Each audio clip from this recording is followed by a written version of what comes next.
Ladies and gentlemen, welcome to Sam Roberts Wrestling Podcast. Introducing your host from New York, here is Sam Roberts.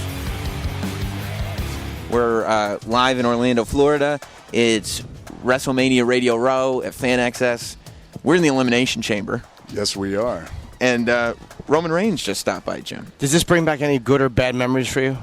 Actually, I got to go back and check my facts real quick. I don't think I've ever been in an elimination chamber. I was thinking that, too. I don't think you have. I think the only time, just to throw a little inside tip here, the only time that we tried to get into one of these things, it was as the Shield, and we wanted to do like a War Games type situation. It was pretty cool in the way we had it to where we'd all be kind of locked up, and Seth and Dean had a pretty cool little story that they wanted to. They had a good idea. It just never came through. I think they had to put the title, on the line and everything, but it would have been pretty neat, I think. Yeah, it would have been really cool. And then it went away for a little while, and now it's back, but it's a SmackDown thing, and Roman Reigns is a Raw guy. Yeah, screw SmackDown. So you've got the Undertaker match at WrestleMania. Yeah, man. It's huge. Gigantic, brother. I mean, I can't imagine. Is this to you a bigger deal than like a world title match would be? It's, you know what I mean, and I'm going to say yeah. Yeah. And it's tough to say that because I don't want to show any disrespect to my past opponents and the title, but it's the Undertaker, and it's hard to say because the last two Manias I've had was the main event against Brock Lesnar with the title on the line. Yep. And then the main event against Triple H with the title on the line, which I won. So, like, I never in my entire life, thought that I would be able to, like, outdo that. And I think I'm going to be able to do that this year. So you won the title. Do you still have it or no? No. So when they tell you, okay, we're gonna make a switch, how do they let you know that? They just tell you. Sad face? Like, yeah, there's a crazy cryptic email that you have to break down. No, I mean, it's just pretty much, you get the business of what you're going to do that night, and, you get the finish. Do they tell you that night? I think it's a little different for everybody.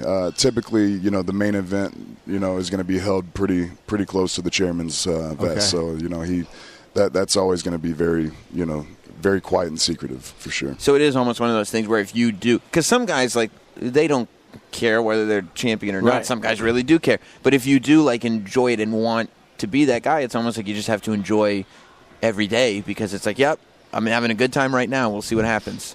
Yeah, I mean, and that's the thing with anything. It's like being terminally ill. I don't know. Jesus. No, but you have to going on the dark side here. Enjoy I'm trying to every day. wake up, brother. Yeah. Enjoy every day because you don't know when it's going to end. That's Make exactly you want to go back to sleep. Yeah. I'm just saying. No, it's I think like anything though, any performance could be your last. You never know. You never know what's going to happen. You know what I mean? Like I've been in dark matches where guys go down. You know what I mean? Where it's like, what the sniper? What the hell happened? Why is he on the floor selling? Like, so you just never know. And I think you have to be grateful. And so God forbid something happened to me as I leave here and I'm not able to perform. I'm okay with what I've done thus far. I'm okay with what I, accomplished, so far. And that's the hardest part, I think, for people is to have that closure. And I think, you know what I mean? I've been so blessed and fortunate to do awesome things thus far. And I've had a good time.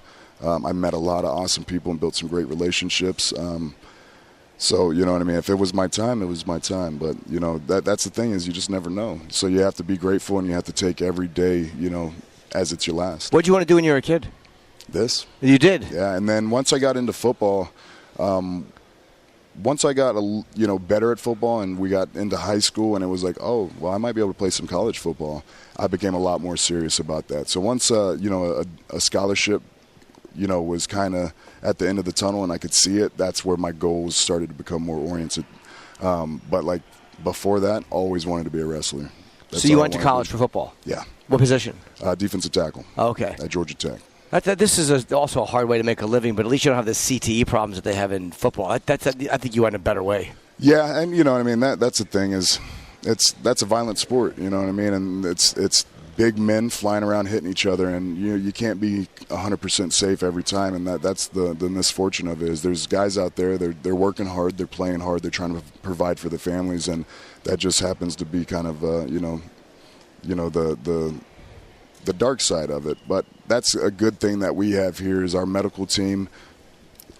They've done a great job of protecting us. You know, we don't have an off season, so we take that very seriously, making sure everybody's healthy, everybody's in the right, mental state, physically as well, to be able to go out there and do their job. Roman's also, he's got wrestling in his blood. He's like, his dad was one of the Wild Samoans. His cousin is The Rock. Like, he's part of that right. Samoan wrestling dynasty. And the family tree, yeah. So is the only wrestler who's Samoan and not related to your whole family just Samoa Joe? Is Samoa Joe one Samoan family and then everybody else the other one?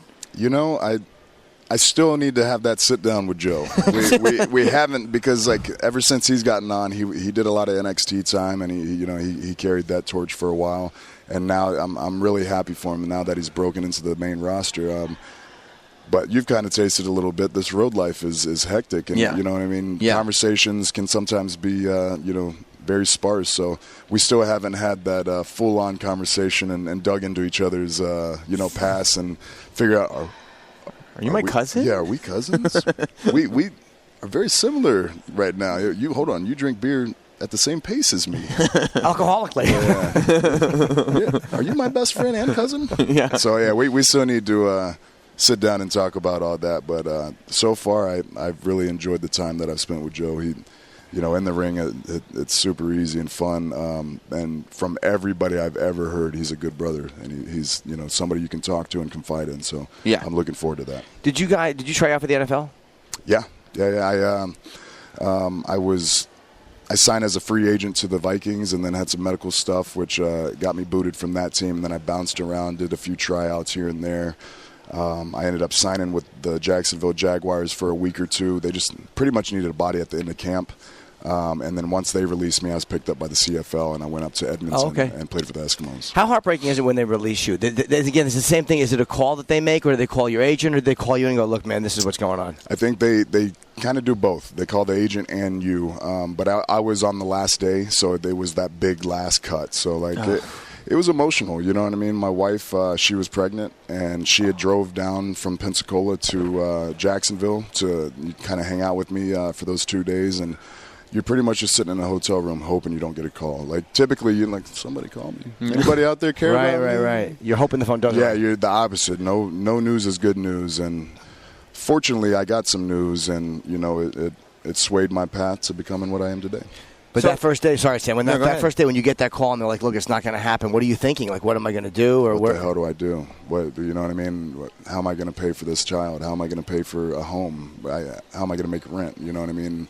What am I going to do with my life? Is football over? There's so many, you know what I mean? It was like a crossroads. And that's where I think I started to kind of, prepare myself. Like, okay, well, if these cleats aren't going to, be your shoes forever, what are you going to walk in? You know what I mean? And I knew, well, maybe I can wrestle. You know what I mean? Yeah. You used to be, you weren't always a fat guy. You know what I mean? I can maybe lose some weight and get how you I were was. chubby then, right? I was big. I was about 305, 310 at the time. Yeah, I was a big boy.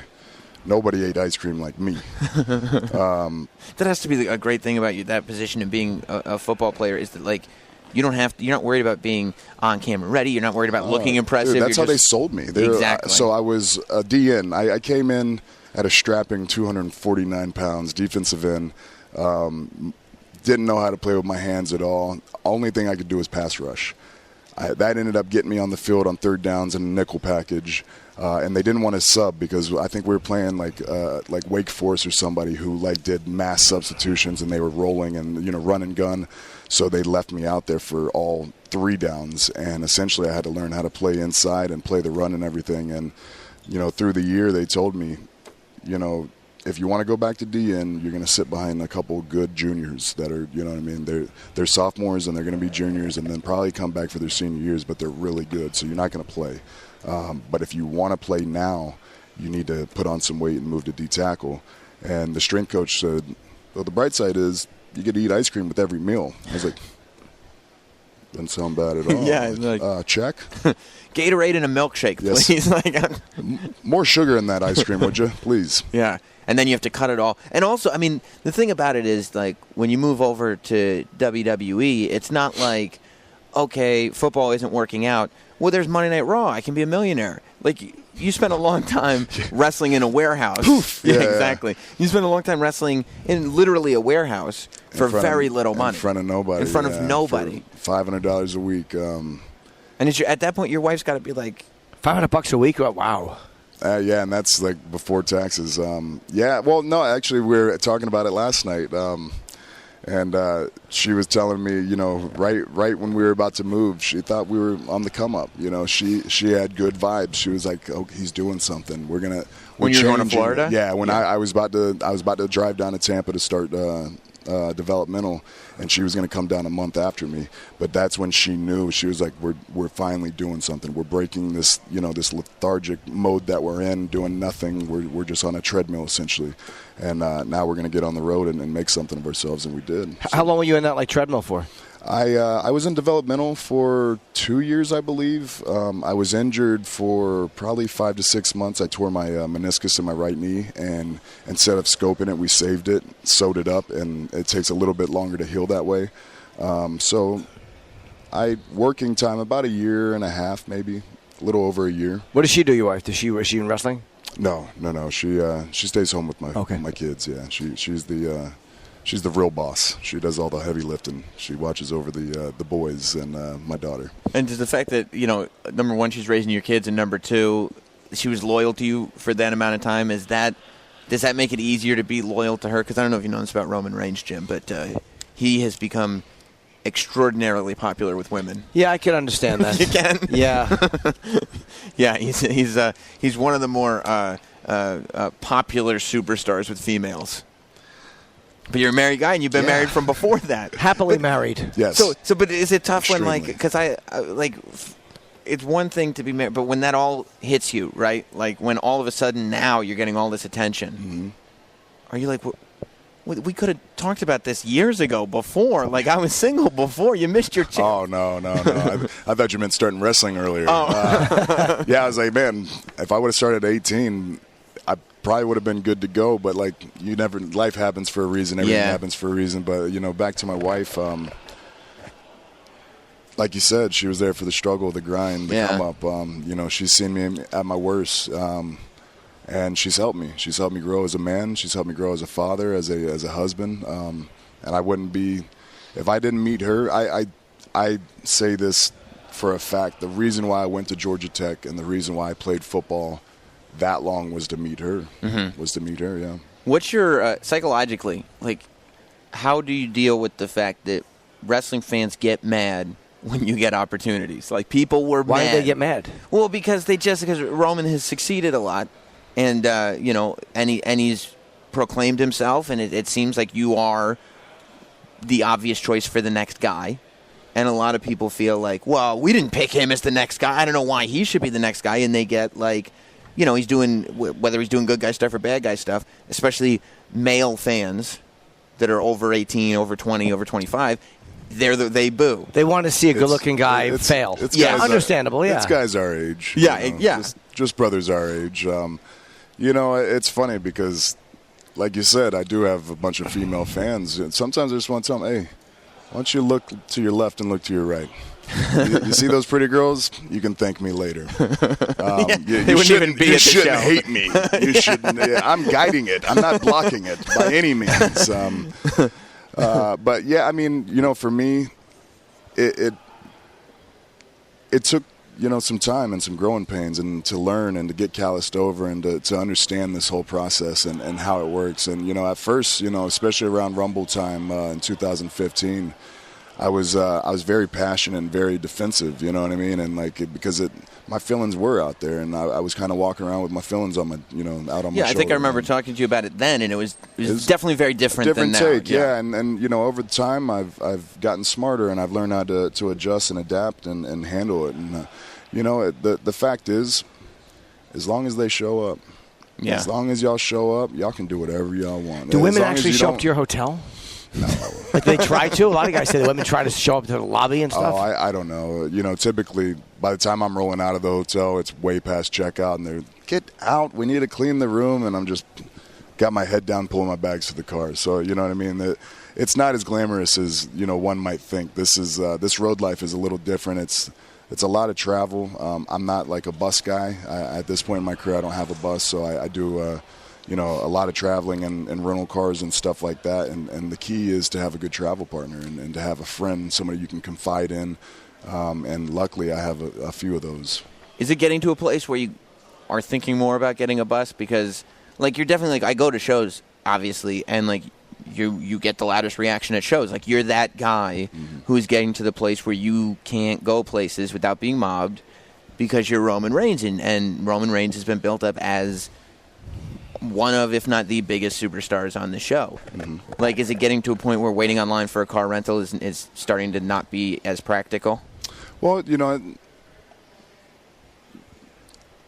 I'll give a different example of where, like, that wouldn't be a problem because I'm executive. Yeah, we can go right to the car. Yeah. That's one thing is like spot, I built. That's a cool thing is people don't even think about this, but like we've built like as travelers, like we're professional travelers as well, and like the more you go on the road, the more you get accustomed to it. But like points on points on points. Yeah, I'm a member of of many different groups. So like. You know what I mean? I'm not going to give out my different ones because I don't want people just popping up on me and knowing where I'm going to be. But, you build that status with, whatever. Like if you're with Budget or, if you're with Hilton or something like that, you build that status to where you don't wait in line or you're executive and you get pushed through and it's a lot easier. But there are times where, like you said, I don't think it's necessarily the mobbing or anything like that. That does happen from time to time, but like I think the bus would give me away even more so because like people would know who's in that a bus. Big bus with 2 R's on it. Jesus, like what's that bus just sitting out there for? So that's one thing about cause, like a rental car can be kind of kayfabe a little bit. So you can just kind of be under on the down low under the scenes and just kind of shift through the shadows and not be seen. So that'd be terrible. God damn it! Who put my logo on the bus? This totally defeats the purpose. I think the only one who's done that is Triple H, but like he lives out of his bus and his family and everything, and he's just constantly always doing something as you've seen. But I have thought about it though, and I think it will come to a point where it's going to be a necessity where I might need a bus and it might put a few years on my career and help me out and the little things. How much do buses cost? Like $1,000 a day or something? Lewis Black has toured with a bus. A lot of guys have toured with them. It just depends if you get like a crew bus or like what kind of bus you're getting. I know different guy like we actually have a lot of crew buses for our actual crew people who set up everything and build the show, but those are like sleeper buses, and I think those are maybe like $5,000 to $10,000 a month, something like that. I mean, that's less than I thought. Which is but if you kind of trick it out and you get like something like Cena, it's going to be a lot more. I would think closer to a 40 or a 50 a month type situation. Wow, but it's but there's. And I'm kind of speaking blindly here, just from what I've heard, through him or her, but. It's definitely a great investment, and if you are at a point to do it, I think it does put time back on your career. Do you guys buy the bus, or you rent, or will you actually rent it? I would think you would lease it. Okay. But yeah, I know there's different situations because I actually thought about doing a bus for this week and just staying at the stadium. That way, I'm not in the TV hotel and everything and dealing with the craziness. But there are different situations like that where you can help yourself and isolate yourself, and you know what I mean, and that way you have that privacy, especially now, with my kids and stuff. It can get a little crazy out there. I asked the big show before. People bother you while you're eating stuff for pictures. They bother you at weird times, right? All the time, yeah. It's that's the toughest part is like if I'm eating or I'm with my family or mid-workout. Like for whatever reason, people think it's like it's okay to take pictures with me when I'm on the treadmill or on the elliptical or something like that. But it's like you're like, this is my job. I'm at work, right? Yeah, this is the actual work. Yeah, the travel and the training is the work, and the dieting is the work. The wrestling is the fun. When I will go through the curtain, that's just me and brothers' time. Me, you, and the ref. We're going to do our thing and just absorb this and take in this crowd. And once we go back through the curtain, we'll deal with all the BS. One of the reasons that some wrestling fans get mad is that they really want you to be a bad guy. But I kind of feel like in this whole build-up to this match with The Undertaker, I've kind of been arguing that you are, in their eyes, and the people that love The Undertaker's eyes, you're the bad guy. Because all you've been doing is going on and showing no respect to The Undertaker on TV, and who does that? That's a bad guy. I've said with all due respect, and that's the gimmick, because with all due respect, I'll say anything I want to you. Right. Yeah, you're an idiot, right. with all due respect, but... And that's the thing is like and I've said this before, I don't want to limit myself. You know what I mean? And if it's like you're the same guy through every program, then I've seen this before. Yeah. But like he's a little different. Well, yeah, I'm a little different because this is a different dude I'm facing, and I'm in a different mood when I'm around him because I don't like him, or I kind of like him. Or, you know what I mean? Like there's different feelings for different opponents for me, and I don't want to limit myself to. Who's the guy who I rubbed oil on?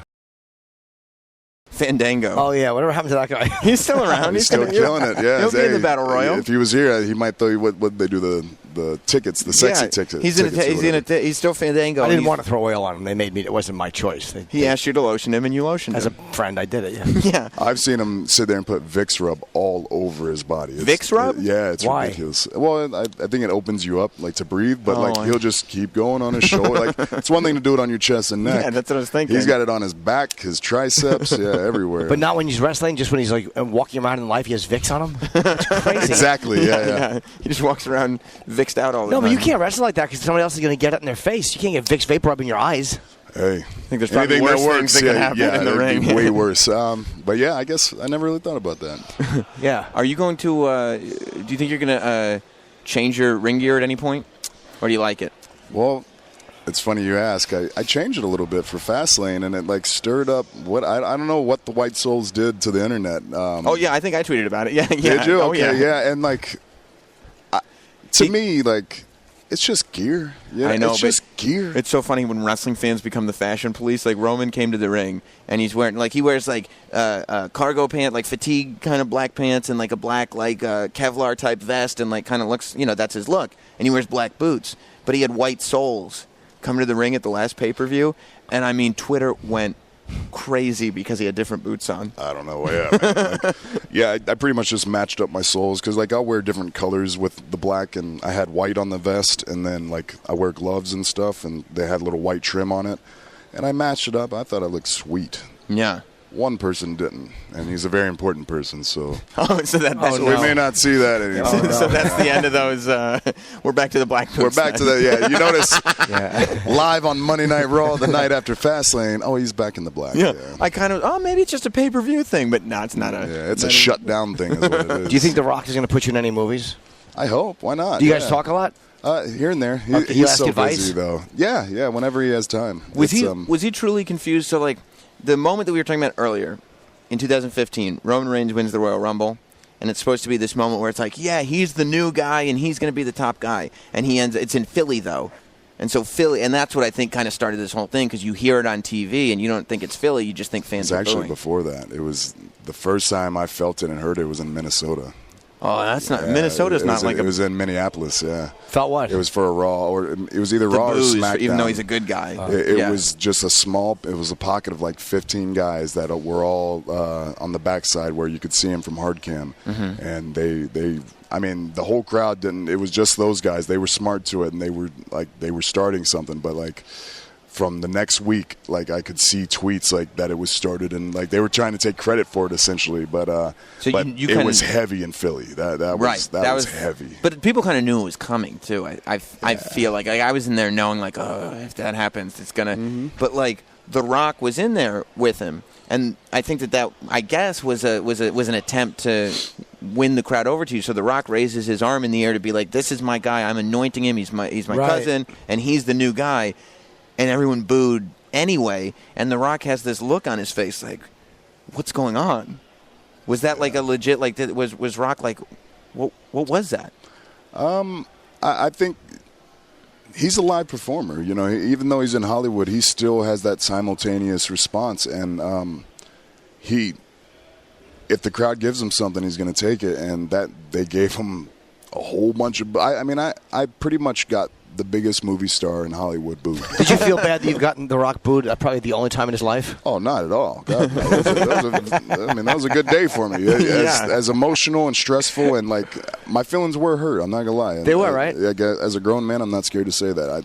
It made me sad that people hated me so much for a reason I just didn't understand at that point yet. But it was also the best day of my life. I mean, that was like one of the major steps that I had to take to get to the point that I'm at now. Ty Cobb said he used to like it because he was so hated everywhere he went. He goes, but he was doing stuff to be hated, right? Wasn't he? Like, well, he was a mean guy. Anybody's no, I mean just playing baseball because he would kill the other teams. And he said he loved the silence of when people booed, and then when you shut them down, there's nothing better than the silence of an away crowd because you knew you'd really hurt them. So there's got to be something satisfying about getting booed. At least people care. Yeah, and well, we don't do the silence thing because it's you know what I mean. There's not like there's points or anything like that. But in our business, everybody wins. But succeeding, regardless of that, is probably that moment. Yeah, when you're like, I'm still doing this, and it's still working. I'm about to main event WrestleMania. Was in I had the golden ticket, and essentially I was going to the chocolate factory, and you know what I mean. I wasn't going to let anybody ruin that for me, and still to this day. It doesn't matter to me as long as y'all show up and as long as you're emoting the way you want. You paid your good money. You paid your hard-earned money. Do what you want, but just don't sit on your hands because you're gonna have a bad time if you do that. Yeah, getting booed. At least people have something. Reaction. Yeah, I watch Conor McGregor. I'm not a big Conor McGregor. I like to watch. I'm hoping he loses, but I'll pay for a pay-per-view to watch him possibly lose. There you go. Do you are you kind of focusing your career and your decisions now in a direction of I want to be the guy who's the guy in the company? I want to be the next dude, because that's the way like WWE traditionally works, where there is one top guy who kind of carries the load, and then there's all this other stuff going around. But there's like John Cena is the top guy who has carried the load for a long time. Are you trying actively to be that guy? No, I just want to be me. Yeah, I've never, and you know what I mean. No disrespect to John. With all due respect to John, I don't want to be him. You know what I mean? I don't want, I'm nothing like that guy. Right. I think he's a good guy. I think he does great stuff. But I can only be me. I can only be Joe. I can only be Roman. This is the skill set and, the cards I was given. So for me to try to be somebody else, it would be doing myself, it wouldn't be doing myself any favors. So for me, the only way this is going to work is if I do it my way. And some people are going to like that. Some people aren't going to like that. Typically, the person that was in your spot that you're taking isn't going to like that you're doing it your way because it worked his way. Gotcha. So he's going to, everything worked my way. It should be this way. No, I'm going to do it my way. And I'm going to do it the right way. And whatever you want to say, this is, it's flavors. It's art. There's no real right or wrong. So you're not afraid at this point of 70,000 people booing you? Like you're conditioned to it now and know exactly how to get the job done? Yeah, I've been thrown in the fire so many times. From when I was that's how I learned how to swim. I think I told this story, it was for real. The day after the Rumble when we got snowed in up in Stanford. Right. That's how I learned how to swim. My dad picked me up. I was scaling the wall at the YMCA. My dad picked me up by the hair, threw me in the deep end. I went all the way down. My sister's crying, thinking that my dad just killed me. I went all the way down, touched the bottom, scratched and clawed. That's how, from panicking, I started swimming, and that's how I learned. And that's pretty much how my wrestling career has been. And you picked jobs where you're going to get booed anyway. If you played football, if that had gone where you'd be getting booed at least 8 times a year anyway. Well, and I was trying to hit this earlier, but for a little while, I was looking at it as a home away type situation. So my Friday, Saturday, Sunday would be home games, cheered, babyface, white meat, all cheers pretty much. Come to TV, exact opposite. What the hell, man? And then you start to get smart to what's going on, and you start to learn your towns and your regions. And now that I've worked pretty much and wrestled in pretty much every area all over the world a few times now, I've become smart to how fans react, and I'm prepared for things. And even a situation for Sunday, you just know. This is a classic matchup. It's weird because the good is the evil, but it's flip-flop, you know what I mean? Yeah. The demon is the babyface, and I'm the bad guy. But, I could be the good guy, depending on the crowd and the situation the next night. You just never know, and that's what I think is so cool and where I'm at. I think, you know what I mean? That's why there's no way I'm like John Cena, because I'm just I'm on my own now. I can be anything. I'm not he's John Cena. You know what I mean? Always smiling, always never giving up. Thumbs up to everybody. That's not me. Yeah, I think the best thing that ever happened to you as a character in terms of that was when you stopped walking through the crowd and you stopped fist bumping everybody when you walked to the ring, and then it became this thing where it's just like this person is just doing his thing. You can cheer, or it doesn't matter anymore. Mm-hmm. Well, and that plus those dirty hands. Who wants to touch a bunch of dirty hands when you're going to wrestle? He's digging in their nose. You don't really think about that when you're doing it, just but yeah, picking their nose and eating their popcorn, coughing, shoving food in their fat faces. All right, guys, if the Shield never goes back through the crowd, it's their fault. They completely just ruined it and grossed me out. But it actually just became kind of a hassle to go up there because like you got to go like 20 to 30 minutes early. If you need last minute communications, you don't have them. You got to like I'm talking to a guy with a headset like, all right, tell him this and wait, hold on, where the radio went out and I can't hear anything. Like, yeah, all right, whatever, man. Like we'll figure it out. But there's nothing like Gorilla. I will say that. God bless Gorilla position. What's that mean? It's like pretty much the last. Like being on deck, you're about to go up to bat, and you go. That's where the curtain is. Yeah, it's like a room that everybody sits in. All the important people and producers and stuff, they sit in right before the guys go out through the curtain down the aisle. It's the last stop where they're like, "Do this," and then why do they call it Gorilla? Because Gorilla Monsoon was he's one of our Hall of Famers, and you know Gorilla Monsoon, yeah, and but that's where he would sit. Yep, and you made that famous. Oh, okay. But why is it Why do you say that about Gorilla position? It's just so much easier. Like it literally just completely makes it 10 times easier. It really was. Because the communication is right there. The person is right there. And not having to go up so early. And like a lot of times we're like sprinting. Like there'd be times where we're running behind. We'd be sprinting up the stairs to get in position. You know what I mean? Like I got like little women with headsets running up. Like, you know what I mean? It just... I don't know, and I do like I've really never like looked at it that way, but there was something as far as like from a character standpoint that it did change me a little bit, and it put me in a different light. Yeah, and I think too it put a little more mystique on me to where it was like we can't touch him, we can't be right up on him. If he doesn't want to high five us, then he's just not. We won't get that opportunity, which I think sometimes is cool. Because there's something about walking through the audience where it's like, especially when you're positioned as a good guy, where it's like, this is a man of the people, and you're getting booed, and you're still doing. And I'm like, why isn't that guy knocking out the people that are booing him? Like that character, right? And so now that you're separated from them, it's like that makes sense. He's not the man of the people. He's the man of himself. Yep. Yeah. Yep. And I don't. If I start knocking out fans, then I'm not going to make any money that night. Well, no, Joe can't knock out fans. I don't want that now. Yeah. The Superman punch hits harder sometimes, you know. Well, we should let you go and do some of these other interviews, I suppose. I'm getting with some of the scummy shows. Are they getting the eyes? Or? Yeah, I was getting the eyes. Let them go. Being in the Elimination Chamber really does put us on a pedestal, though, doesn't it?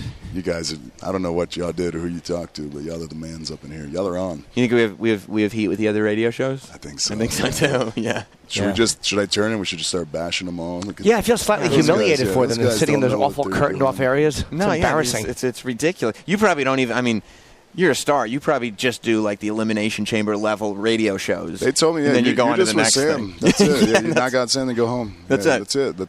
That's the only guy that deserves you. Smart. See, and you and now Jim, you deserve Roman Reigns because through proxy. Only through being you're guilty by association. I know. Now you got to deal with me. And I'm a big Dusty Rhodes fan. You know that was. Who isn't? I know he was great. It's hard times. What? He loves my Dusty Everybody impression. does a good Dusty, he told me. No. Everybody does a Dusty. Not everybody does a good Dusty. He's told me I do a good Dusty. Touche. He said that. Was anyone around? No. He said that it was good. Like, who do you think Dusty would want to? I think I want to wrestle superstar Billy Graham.